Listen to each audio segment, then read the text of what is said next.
قیامت کا دن ہوگا، میدان محشر لگا ہوا ہوگا، ساری انسانیت ایک میدان میں جمع ہوگی، جب میرے اور آپ کے پیارے محبوب صلی اللہ علیہ وسلم کو بتایا جائے گا کہ آپ کی امت آ رہی ہے، آپ کی امت جس امت کے لیے حبیب روئے ہیں، جس امت کے لیے حبیب تڑپے ہیں، جس امت کے لیے حبیب صلی اللہ علیہ وسلم نے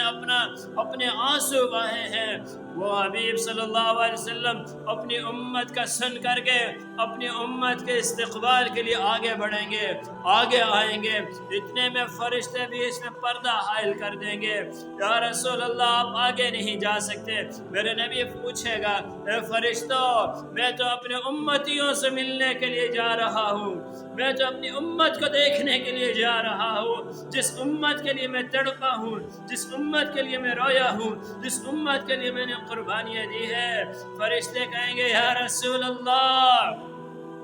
آپ کو نہیں پتا